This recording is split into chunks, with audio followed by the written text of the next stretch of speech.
the marbled halls of power to the hardscrabble streets of America. I'm Tom LoBianco, longtime reporter and your host for the show today. Coming up in a little bit, we're going almost all the way to Canada, but not quite.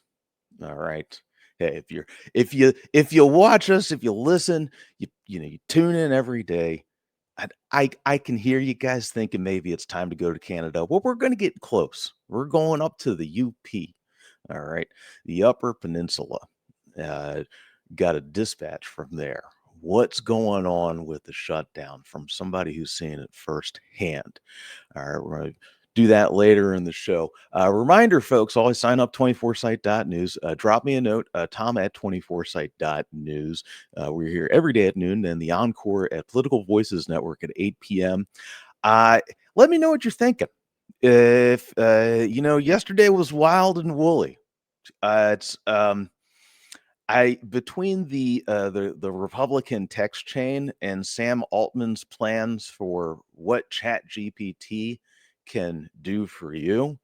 Um, I think it was good. It was a good break. I enjoyed a little bit of levity in these insane times. I really, we're going to be serious.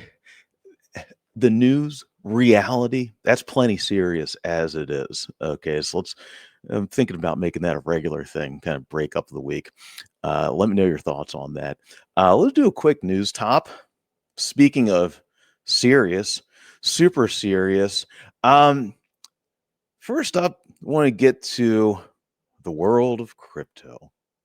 Let's talk about crypto. Do you have 5 hours? Do you want to waste, like, I don't know, years of your life? Can I tell you about the blockchain? Have you heard about the blockchain? I'm only being moderately facetious here. Here's the CNBC top here. Okay, PayPal's headline: PayPal's crypto partner mints a whopping $300 trillion worth of stable coins in quote technical error. Byline: Dylan Butts. Key points. Paxos mistakenly minted the stablecoins as part of an internal transfer before it, quote, immediately identified the error and burned the excess PYUSD. I don't know what that stands for. I guess that's Paxos US dollars, whatever the hell that is. The company said in a social media statement, this is good. This is good context. I feel like I'm actually learning something here. There aren't enough dollars in global circulation to back $300 trillion of Paxos US dollars, PYUSD, which would theoretically require more than double the world's entire estimated total GDP. I think I'll take the GDP over the PYUSD. Bonkers. This is hilarious. A technical error, they say. But we should do something. We'll come back to this, okay? We should go deep on it in a good way, not in a drunk at the bar with the guy that just minted $300 trillion of God knows what, burning your ear off. Let's keep it newsy, okay? Let's move to the Capitol, to Congressman Dave Taylor's office, Republican of Ohio. This out from Politico. Capitol Police called to investigate swastika in GOP congressional office. An American flag altered to include an image of a swastika was found in Rep. Dave Taylor's office. And yes, that is my God, that is a swastika. Yep. I don't know. It maybe it's from the heart. Maybe maybe he's claiming autism. Who knows? Let's find out. Byline: Samuel Benson. U.S. Capitol Police were called about an American flag altered to include a swastika and displayed inside the office of Rep. Dave Taylor, his spokesman said. Politico obtained an image taken during a virtual meeting that shows the flag pinned to what appears to be a cubicle wall behind Angelo Elia, one of Taylor's staffers. Alongside the flag, with altered red and white lines in the shape of a swastika, are pinned images, including a pocket constitution and a congressional calendar. It is unclear what role, if any, Elia had in the incident. He did not immediately respond to a request for comment. quote, I am aware of an image that appears to depict a vile and deeply inappropriate symbol near an employee in my office, Taylor said in the statement. Quote, the content of that image does not reflect the values or standards of this office, my staff, or myself, and I condemn it in the strongest terms. End quote. Taylor said he, quote, immediately directed a thorough investigation alongside the Capitol Police, adding, quote, no further comment will be provided until it has been completed. Well, guys, what's going on? Okay. So to the, if you're watching, I'm sure you guys know about the No Kings protest coming up in a couple of days. This is not like a screw up. This is not, maybe an accidental swastika. There's really no humor in this next story. It's just serious. Okay. And I think everybody should know about this, especially if you're heading down there. You don't want the government tagging you as a terrorist, which it seems they want to do with everybody, be it naked bike riders in Portland or people dressed up in frog costumes. What's up, Gene Elby? See ya. Byline from Notice, that's News of the United States. Great news outlet, by the way. I would tell you, check them out. It's NOTUS, is founded a little while ago by Robert Albritton, one of the original founders of Politico a couple decades ago. Got a lot of really great reporters over there. Great young journalists coming up. They're doing really good work. My friend David Leventhal, who I used to work with at Business Insider, is doing some great work over there as well. Headline, No Kings, protest organizers prepare for a possible Trump crackdown. Organizers and supporters told Notice they expect a peaceful Saturday, but they are planning around possible provocation from federal law enforcement or agitators. Yes, this is the correct way to prepare. Byline, Emily Kennard. Millions of people are expected to protest President Donald Trump's reach for more executive power at No Kings rallies across the country this Saturday, and organizers and supporters are worried about the presence of federal authorities in some of those cities. Republican leaders have linked, without evidence, the rallies, which are expected across 2,500 towns and cities, to terrorism and political violence. If you're riding a bike naked, I would call you could argue that's visual violence. Nothing to be put in jail for. Clearly, that is it's your First Amendment right. Please don't do it in front of me. I I don't. Okay, frog costume. Yeah, hit it. Get it, baby. Get it. But get back to the story. But some of the protest organizers and their supporters say they're more concerned about what the federal response to these gatherings might look like than they are about any demonstrators' potential illegal conduct. Quote, we have a very volatile situation in which these federal forces are not wanted in these cities, and they're behaving very aggressively towards the people there, being very provocative, attacking or arresting people who are filming them or protesting them. And we've seen a lot of this. ICE, you name it. Not least of which what's happening is still happening. The escalation in Chicago right now. Said Chip Gibbons. This is Chip Gibbons in that quote. Their policy director for Defending Rights and Dissent, one of the protest supporting organizations. Quote, there's some belief that Trump wants incidents like this to occur because then it can justify what he's doing even further. I would be very concerned about these federal forces trying to provoke one of the protests.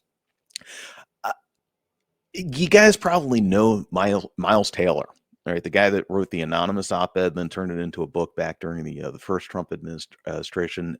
Also a good Hoosier, a former South Bend guy, I believe. And Miles did something like a week ago. And I've heard a little bit of chatter about this as well from some sources over the last couple months, what have you, certainly with the White House and the administration doing their Gestapo stuff. The idea that they're trying to instigate violence by protesters, they're trying to instigate attacks so they can justify in the public perception. And, reminder, this is all about public perception. quote unquote justify a quote retaliatory attack, a retaliatory crackdown.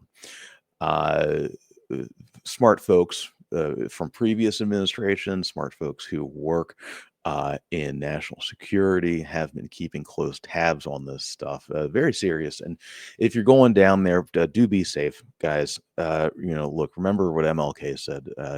It's peaceful. Okay. And if somebody is instigating down there, look them up and down. They might be Jack Posobiec. Ask them to just tell him to go take a hike to a pizza parlor and park himself in the basement, and maybe he can find some pedophiles or some shit. And you guys stay safe. All right. Tell me about it too. I'd be very curious to hear about your experiences. We'll have to do a wrap on that next week. Okay, let's go up to Pennsylvania real quick, and then we're gonna bring on Callie Barr from Michigan here. Reminder, guys, hit me up, Thom at 24site.news. Sign up at 24site.news. Catch us every day, Monday through Friday at noon, in the Encore at 8 p.m. on Political Voices Network. We're going to have a fun one tomorrow coming up. We're going deep on polling. Good polling and bad polling, and how to identify the two, and what in the hell is going on in New Jersey and another state, but I'm not going to say which state it is yet. Some of you guys might know already, but don't tell anybody, all right? One will be a secret. All right, come on, where's the mystery? Where's the suspense? Here's some suspense. Senate scoop, Axios. Dems plot Fetterman ouster. Story by Holly Otterbein. Otterbein is great, by the way. Longtime Pennsylvania reporter. Very good work. Top of the story here. Top Democrats in Pennsylvania are maneuvering to run against John Fetterman in a 2028 primary contest, threatening to tear the party apart in the biggest battleground state in the nation. Amen. That's the lead. Why it matters. Democrats haven't flipped a GOP Senate seat since Fetterman did it in 2022. He's still popular with Pennsylvania voters, even as Democrats turn on him over his softened approach to President Trump. Interesting. Check out this. So here we go. We got Brendan Boyle is looking at possibly doing it. Allegedly. Okay, now nobody's actually announced this yet.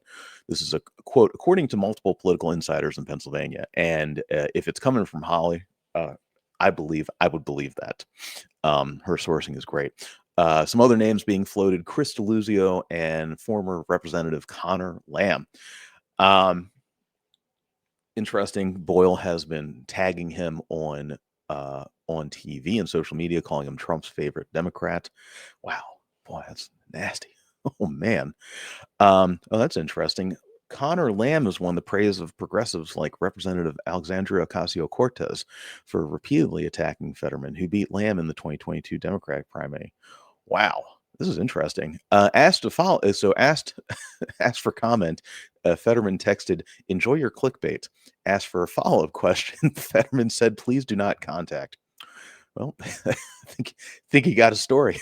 It's a good one. All right, guys, let's bring in. We're gonna bring in. Let me tee it up here. Callie Barr is running for Congress up in Michigan, up in the 1st district. Okay, and I'm trying to bring on more candidates, especially so we can hear from across the country. What's actually happening. I'm here in suburban DC. All right, I'm a Beltway person, even though I'm really a Baltimore Beltway person, but now I'm a DC Beltway person. There's a whole damn country out there. It's a big country. As it turns out, I was doing a little bit of research on this here. Let's bring in Callie. Here we go. Hey, Callie, how are you? Turn up your there we go. Let me unmute you. There we go. Thanks for having me on. I heard you say close to Canada, and that's right. Actually, many parts of our district is further north than Canada. So we're up there. That's right. I mean, so the Michigan's 1st district is the entire Upper Peninsula and the top part of the Mitten. So I'm the only congressional candidate in Michigan where I get to pull out both hands when I talk about my district and point to it for people. And my tagline always is, we have a very absent representative right now. Oh, So I'm running to replace him. But I say a lot, there's more sightings of Bigfoot in my district than Jack Bergman, because really? that's the truth. Wait a minute. Yeah. Where's Bergman? What's he doing? Yeah, he's not Where's he around. at? He's not around. And actually, for all purposes, mostly lives in Louisiana. So doesn't like the cold, doesn't like 10 feet of snow. Wait a minute. I Don't you know. have to? I Don't you know. have to live in the state to represent the state? Well, yeah. I mean, you can claim hunting property, right, and call it your residence, I guess. So Oh, wait a minute. A second property? isn't that fun? Isn't that fun? You think he's in But danger of the being thing is too, investigated? I'm like deeply rooted in this district. Yeah. My family goes back 5 generations. I care a lot about the people here.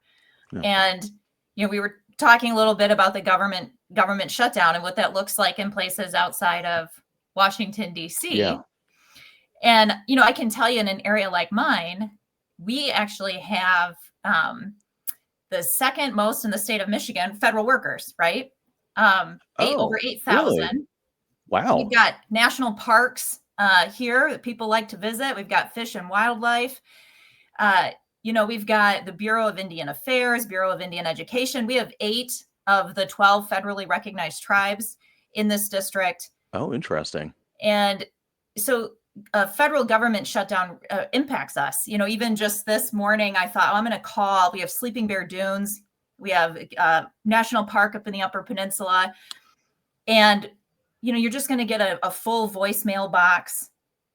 No one's going to answer. Our parks are open, but they're limited. A lot of our economy, our tourists coming. So if you get stuck or trapped, that could be a problem, right? Wow.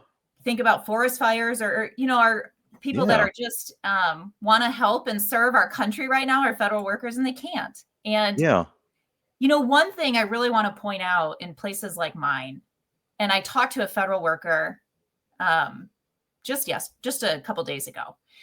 And she was saying, like, look, I've got a child. I'm not getting paid. And I don't know if I'm going to get back pay now. Right? So she's filling out waitressing applications just to try to keep food on the table. And then she tells me, look, what I really want, though, is I want Congress to hold the line because I know how much we need healthcare. And I thought about the situation we put so many people in where they're, damned if we do, damned if we don't, right? Where this shutdown impacts and it hurts people. But at the same time, if we were to agree to like a stopgap measure that doesn't roll back the Medicaid cuts, that doesn't make sure these ACA subsidies continue, that they're hurt again, right? And like healthcare is the largest employer in my district. So these cuts are going to have a tremendous impact on us. And I just believe in a future where we should be able to have good jobs and we should be able to have healthcare too. And I think we can do both things.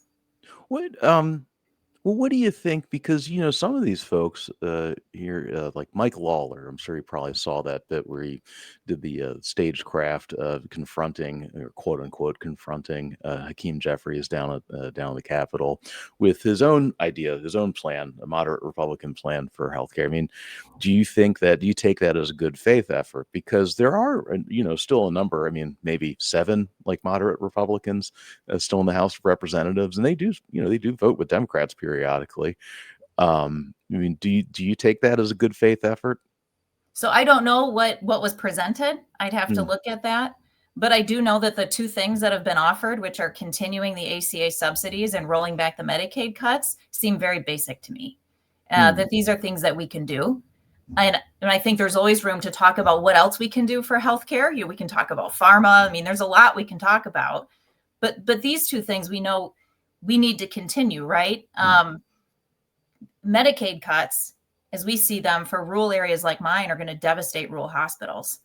I mean, we know that already. Up in Ironwood, we lost labor and delivery last month. In 2026, another hospital in my district is going to cut acute care and labor and delivery because they have to consolidate with another city. And so when we lose access like that, it's longer drive times. We're going to have women having babies on the side of the road. We can't have that, right? We can't have that. in all, really, because I've got a congressman right now who added $3 trillion to the debt to give these tax breaks to billionaires, right? I mean, it's one thing to say we're going to make cuts to balance the budget. It's another thing to say we're going to make cuts that impact lower working Americans and then continue to balloon the budget, right? Yeah. Well, let me ask you this, because if you look at, and this is something I hear from, like, I call my civilian friends, right? Those folks who are not crazy enough to be in either politics or journalism, perpetually insane industries as they are, and that's why you got us. Yeah. Okay, look, we handle that. All right, guys. Tune in every day at noon. we take the flack so you don't have to. But they're all, the one thing I hear routinely, and it's almost nonpartisan, is just such exasperation at Congress being able to get anything done. There's kind of a rolling of the eyes, like, oh, okay, another shutdown. I'm shocked by this. Yeah. How do you change that? How do you make Congress work? It's such a great question, right? And I come from a military family. I married my husband when I was 18 years old. He had joined the Marine Corps after 9/11, fought in Iraq and Afghanistan. And those early experiences in our life really shaped how I view service, not just to a community, but to this country. And, when you are burying people that you love, you're not thinking about what religion they are, what their political leanings are, where they come from. What you know is that you're in this together, that you will rise or fall together, and you have each other's back because you're Americans, right? And that there's a push and a pull, but we work together.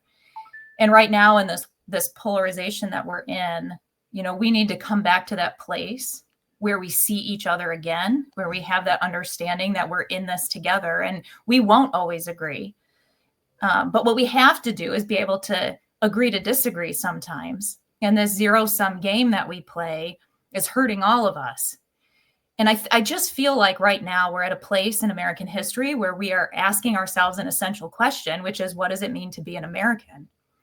And I think throughout our founding, we've done that at certain points, right? When 250 years ago, when we said all men are created equal, that was outrageous. The world was ruled by rigid class systems where we said people believe that some people are ordained by God to be better than other people. And so when we said that, it was outrageous and inspired worldwide revolution. And then throughout our history, we've been asked, do you really believe that? That you can come from any kind of social class, you can come from any kind of race, religion, and that you can have a shot, you can have a chance. And we fought a civil war, the labor movement, the civil rights movement, women's suffrage, again and again, where we've said, America, do you believe it? Do you believe everyone should have a fair shot? And I think right now we're in that place again, where we're being asked, do you really believe everyone should have a fair shot? Not just the billionaires, not just, CEOs and corporations. Should everyone have a fair shot? And I think how we answer this question is going to really matter. And that's why races all across the United States matters.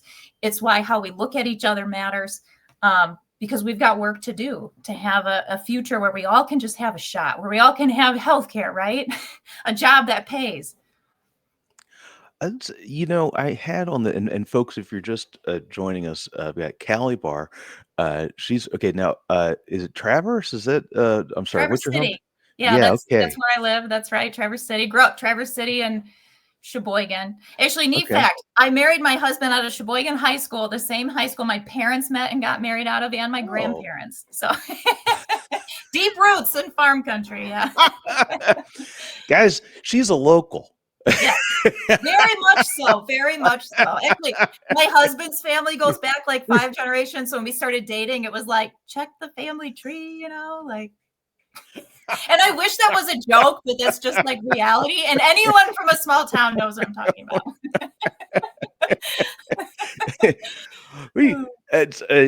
Guys, if you're just joining us, so Callie Barr's running for Congress up in Michigan's 1st district, which is Canada. It's just Canada. Okay. You know, as Callie said this at the top, I did not know this. Sorry. I Yeah. need to hang out more in Michigan. Yes. Yes. Yeah, probably not in the winter. Oh no, No, definitely in the winter. There, you would love it. oh, Sled dog races.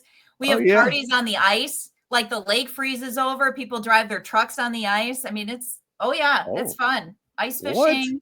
Yes. Yes.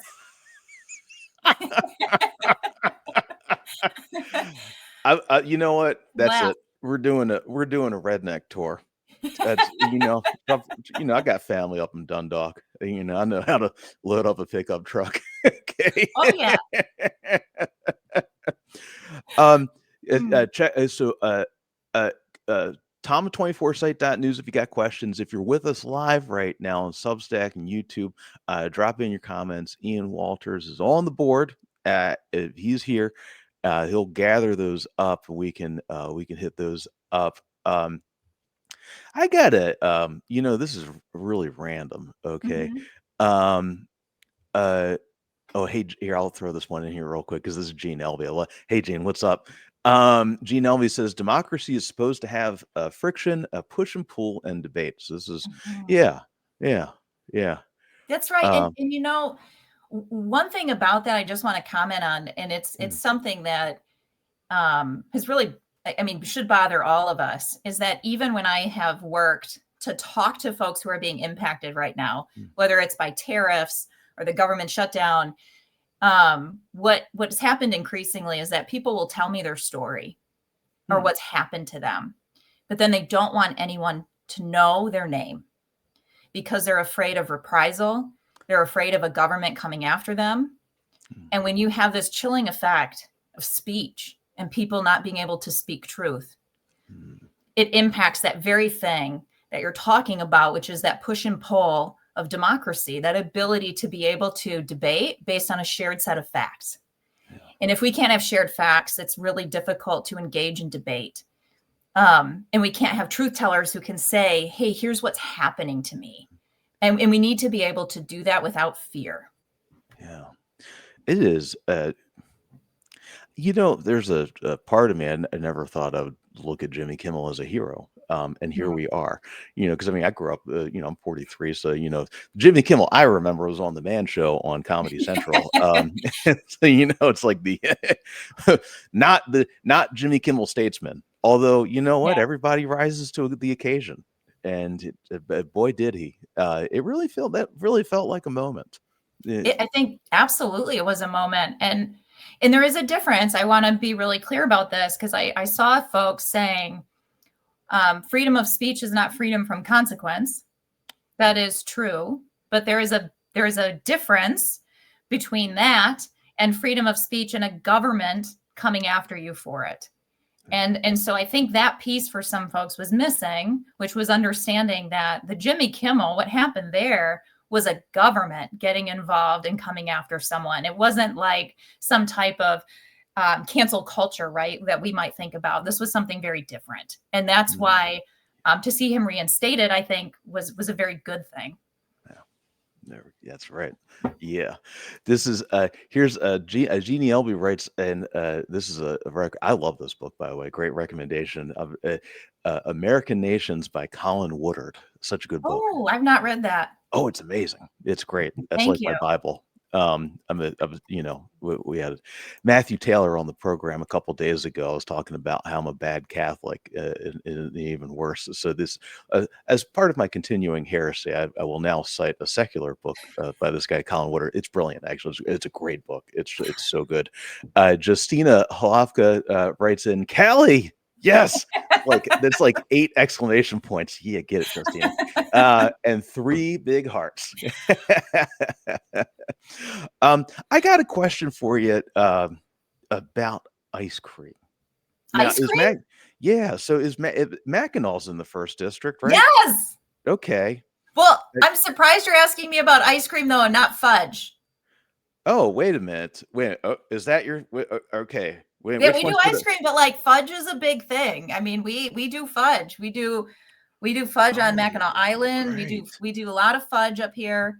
My sister worked fudge. I mean, handing out samples. Yes, we've all worked in tourism at various points in high school and getting jobs. Call them we actually a lot of times call tourists fudgies. No way. Yeah. Because you're like, Oh, that's hilarious. You're up to get fudge, and then like when you just stand there and you just pack your face, you're like a fudge packer, right? Like, and you don't buy it. That's rude. Oh my God. So, This is like if you're trying samples, buy fudge. Okay. Come on, guys.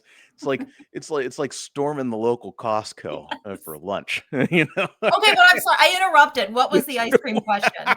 I know that was better than anything I had. That was great. Fudgies? That's incredible. Yeah. No way. So just like embrace it when you come, because now you got to come in the summer too. Yes. Fudgy. Own it. Okay. I will pay. I will pay to support local industry. Okay. Let me ask you something, because I've been reporting on this guy down in Indiana whose family is from Hillsdale, and they claim to be, there's like a modicum of scandal here. They claim to be the creators of Moose Tracks ice cream. Oh. Now there's a lot of stories about this, and there's a lot of competition over who it is. I'm curious how big. See, for us coastals, yes, for us, folks that live on the seaboard, how big is Moose Tracks ice cream, and like how much of a scandal would it be to have a fight over who actually made that, who built? Yeah, Moose Tracks is a big deal. Yeah. Oh yeah. Oh yeah. Yeah. I eat Moose Tracks. I've had that since I was a kid. I mean, it's in the grocery stores and everything. Yes, but Hillsdale is south of where I'm at. Yeah. Yeah, and remember, parts of my district are further north in Canada. Is this like like Lincoln in the Midwest, where it's like you go to Indiana, Illinois, Kentucky, and everybody's like, well, we're the home of Lincoln. Like, is it like one of those? Like, oh, you mean like what's north? Yeah. Yes. Or no, like I mean, in terms of like the Moose Tracks and like claiming Moose Tracks, like, does everybody, or is it understood? Let me ask you this: Is it understood that there's only one Moose Tracks and there's only one? Oh, that's a good question. I like don't even feel qualified to answer that question, actually. Oh, now we have a scandal. Okay, good. All right. Yeah, I knew I was going to get some news out of this one. Oh, I'm going to press now. No, I should have said that. Now I got to dig. Oh no, really? There's, I mean, if Michigan Moose Tracks, yeah, but I mean, again, we're out of my district now, so. Okay. Oh. But we got Faygo Pop, right? Like, I can answer lots of questions about Michigan products. Oh no, I think this has to be a 24/7 news investigation. I got to dig on this one, baby. This is the one thing I did not prepare myself for. I will tell you that. This is right. Mike Sarasso, who was on the show yesterday. That's why you get a pro like Sarasso. This is media training. You never know. All right. No. You don't want to get stuck like who was that Fed Reserve guy yesterday on CNBC? He's like that. His dodge was he was on stage. It was terrible.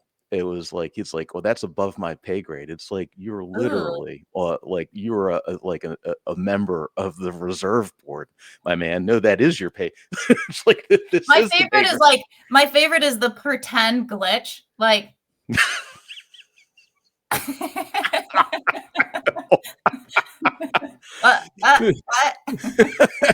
remember during the pandemic, I should do this. Ian, we should do this. This would be great. Don't anybody rat us out when we do this, right? For all our regulars, okay? So if you're watching, you can't tell anybody. Remember when people used to put the loops on Zoom, all right, like to make it look like they're in the meeting? Yes. Yeah. Oh. Yes. Yes. So during the pandemic, I have 2 daughters. So during the pandemic, I was like trying. So I'm an attorney by training, so I'm working. I'm also trying to like teach my daughters online, which is like a disaster, right? I had like feral kids for 2 years, like most moms of America. Okay. So I noticed my daughter like is in math class, and exactly what you're saying. We have like a picture of her face, and then she's got her math book and just like a novel. She's just reading the whole time, right? With like a picture. I mean, you're like, okay.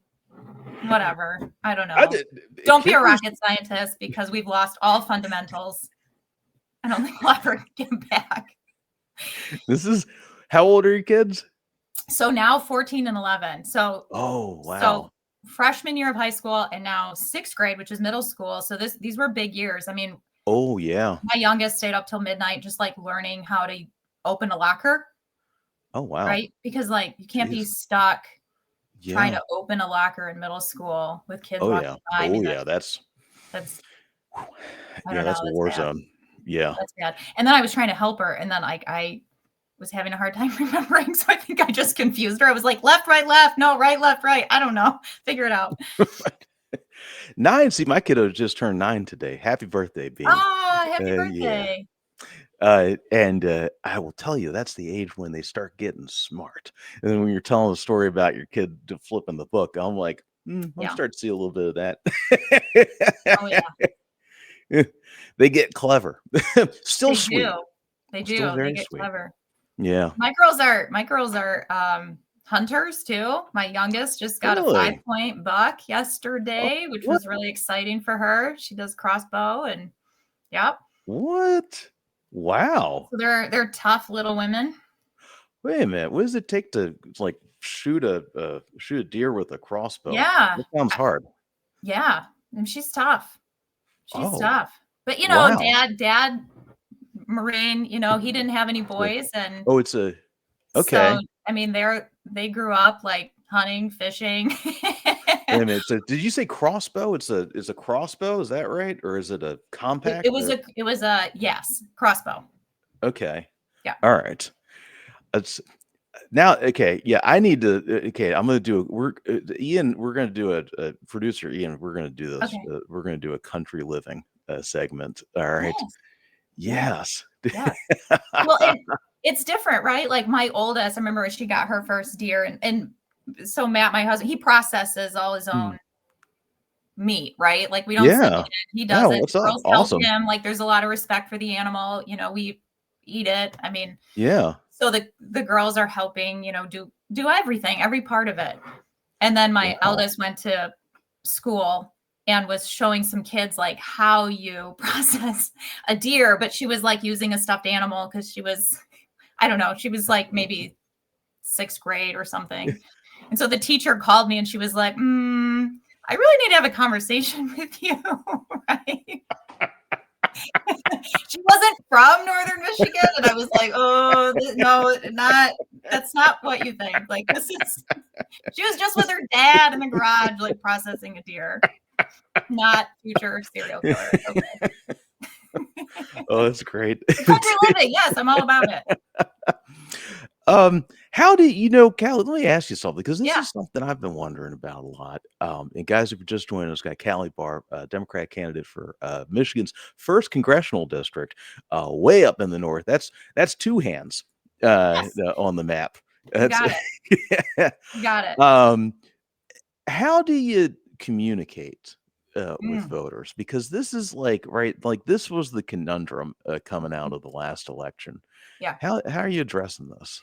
Yeah, it's a great question, right? Because so much of the advice that you get when you have a campaign like this is very like a top-down approach, right? Lock yourself in a closet, raise millions of dollars, and then hit everybody over the head with TV.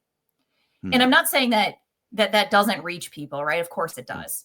But in really rural communities, people need to hear from their neighbor, right?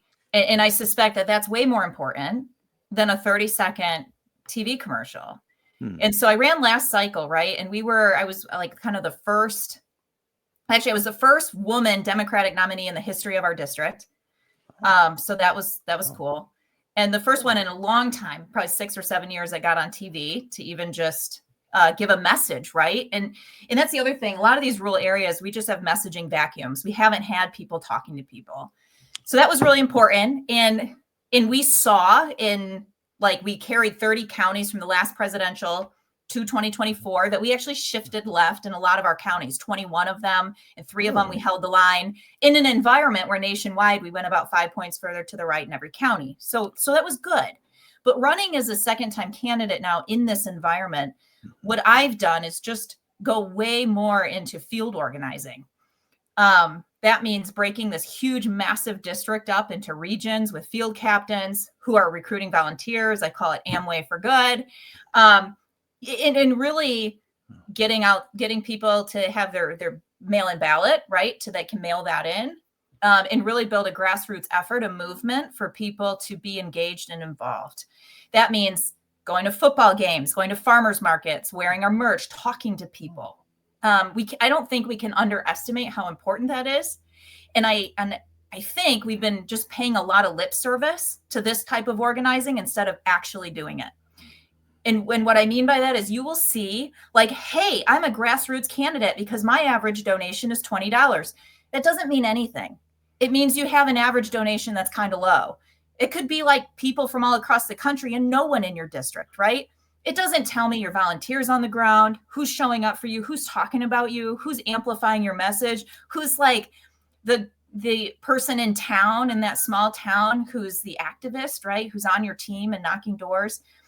So I also just think we don't have great ways of measuring really strong campaigns.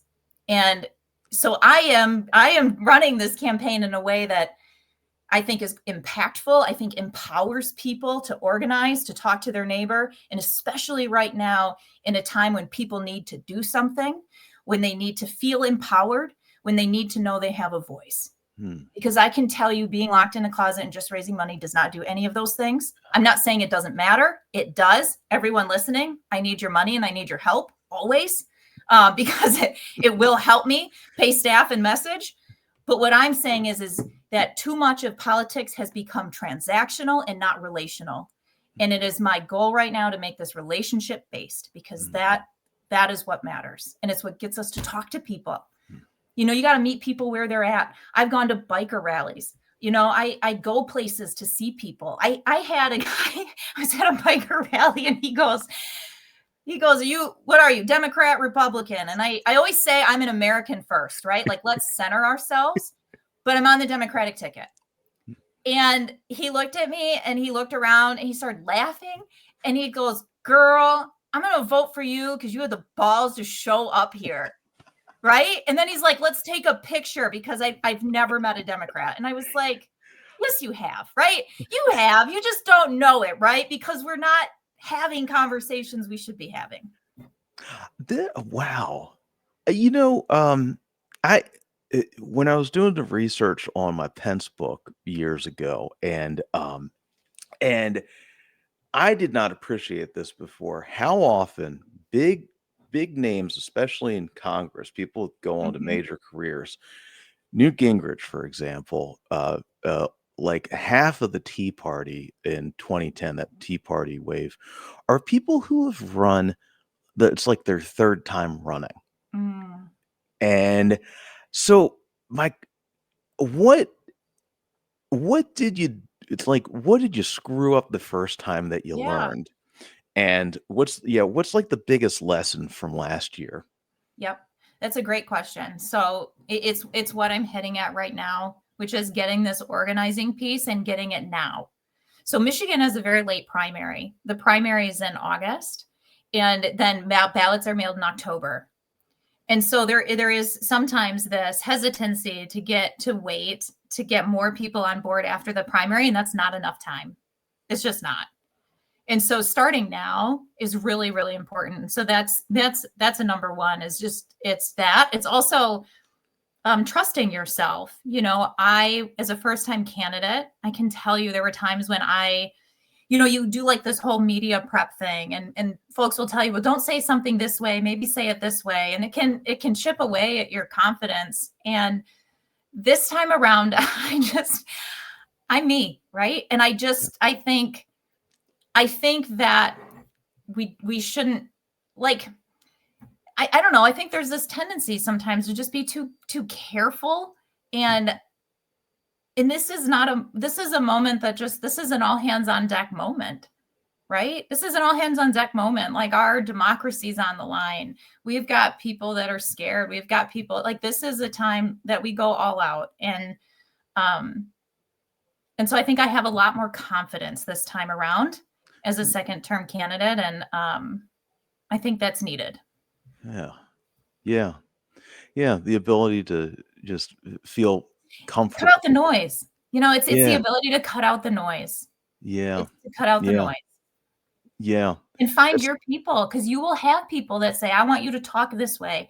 I want you to do this. I want you to do that. And if you're going to represent your community and your people appropriately, that means that sometimes you're not going to agree with your party, maybe, or you know what I mean? You have to have the confidence to be able to do that.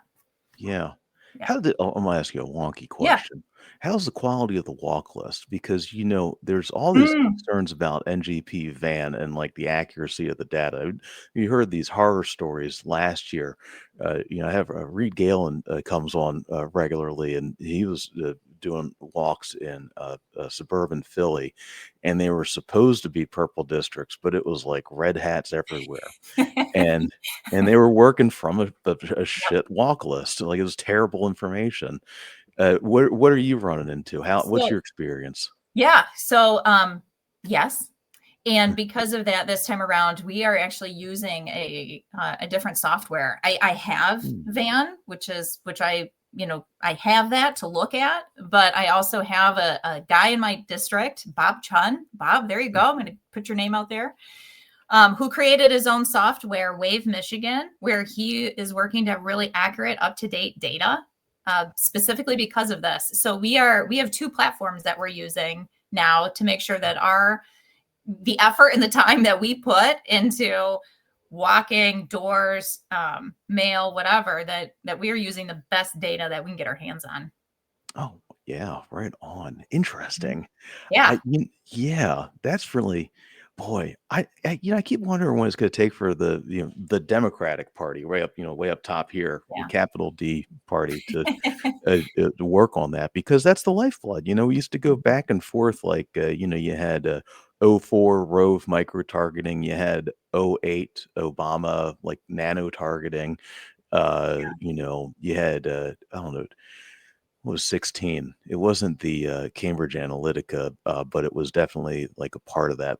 And now we're living. Oh boy, now we're living Cambridge Analytica. There was an 8-year lag on that one.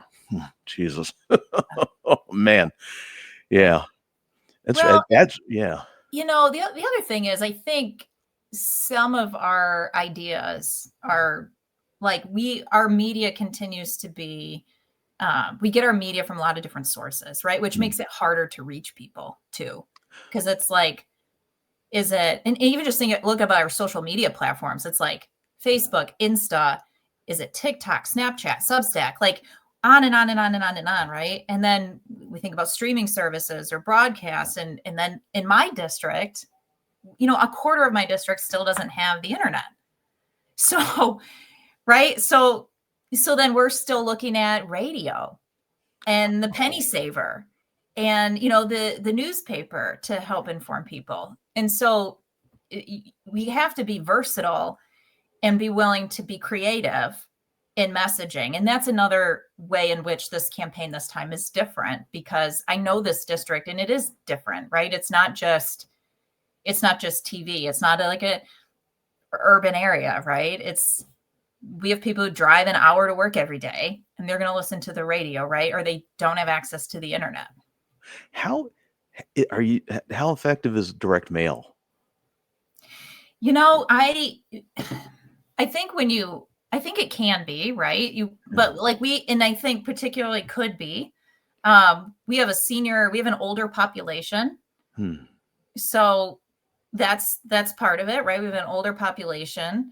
That's where we really are working for earned media, like Hmm. newspapers, really. Yeah. Or some of the there's still like kind of like a penny saver, I call it, or Yeah. flyers that go Sure. out, or like little pamphlets just for seniors, like that type of thing, right? Yeah. That I think some traditional consultants might kind of like laugh about, but you're like, well, but actually that's what they're reading, right? I mean, I even think about, and I don't know if you know this, but like when you go into a diner, right, and you have the placemat at the diner and it's got like advertisements on it, Yep.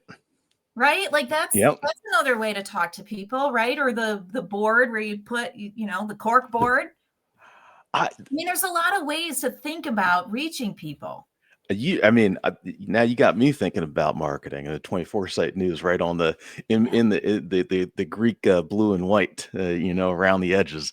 There has to be exactly one printer in the United States that makes every placemat of these places. I know, I know. But it's just, you think about the kind of the multifaceted approach that you'd love to be able Yeah, to make, right? And of course, with resource constraints, you're always making decisions based on what seems more effective, based on what you have, right? But I think we have room to be creative too within our districts. yeah, Mhm. yeah, totally. Um, here we Callie, I want before we wrap up or Yeah. getting into 1 o'clock, I want to say here Jeannie Elby Jeannie Elby is awesome. I love Jeannie. Jeannie asks, "How do we donate to Callie? And what? No internet in the USA? JFC." I Well, I know. love Jeannie. I know. Well, okay, so you asked my favorite question. No, so Callie, it's CALLIE for FOR Congress.com. Our website's right there. There's a donate button. There's also our address if folks want to send a check. And I am very grateful to you for that. Like I said earlier, it's an all hands on deck moment, and I take it very seriously. And so I want to thank you.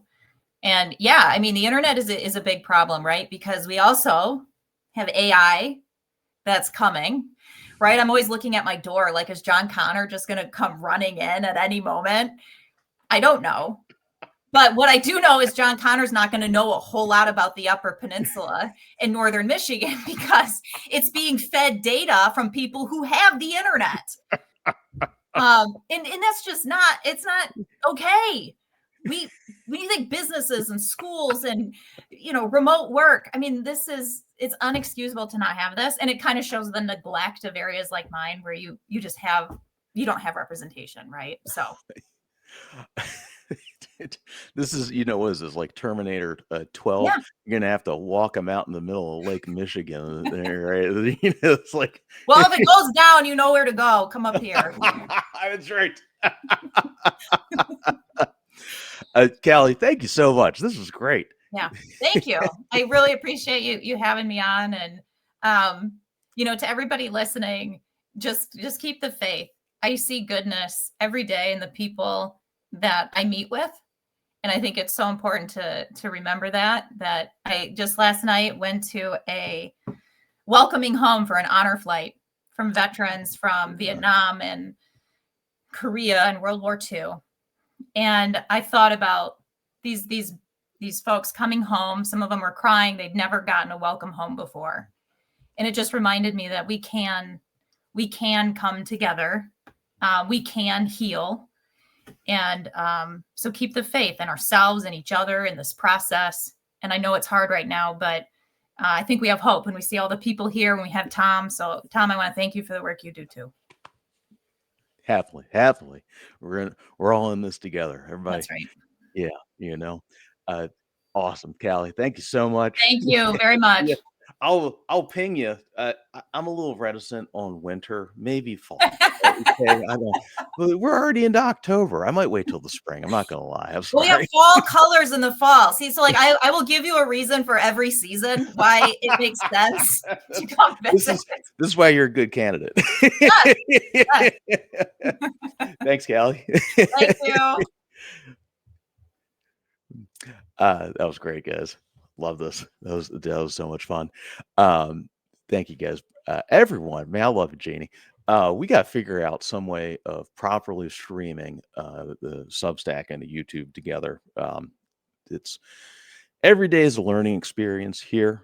We're moving at light speed to get everything smooth, nice, sweet, you name it. Experimenting along the way. I got to figure out some way to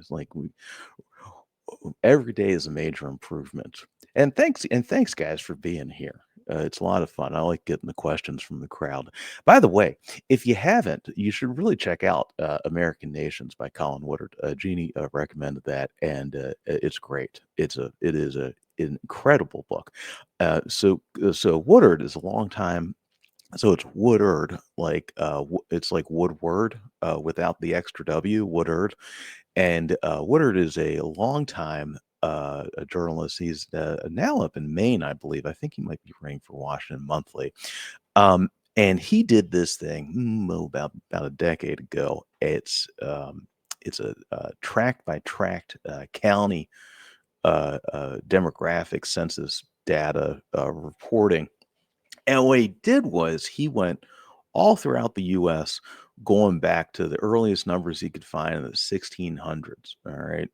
And it's amazing the way that he diagrams the settlement patterns of the US and how that impacts the culture. I mean, even current day, you can talk about a uniform, monoform, whatever, national, but there are still, as we just found out, right? Like, that we don't have frozen lakes down here in Maryland. You do up in the UP, okay, up in up in Michigan.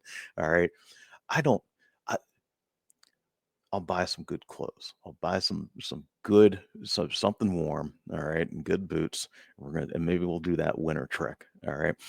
Coming up on the show tomorrow, guys, we're gonna be doing a polling how to be a good consumer of information. Channel your inner reporter and really understand what's going on, how to pick out a good poll from a bad poll. And this will really help you ground yourself so you don't, need to get all worked up about every time you see every little news story about of Virginia or New Jersey. You can read it like the pros. All right. We're going to be doing that in Jersey and in another place, another mystery place where there's some very shocking results. That's coming up tomorrow. Reminder, hit me up, Tom at 24site.news. Sign up at 24site.news and catch the encore. If you missed the top of the show, we'll have it up on the YouTube here in a little bit. Make sure to get the email that goes out and catch the encore every day at 8 p.m. on Political Voices Network on YouTube. And thank you guys so much for being here. I say it's a pleasure and a privilege, but above all, it's our right. And this is so fundamental. And the way that we keep these rights is by working them. And I'm so honored to work that right with you every day. We'll see you tomorrow, guys.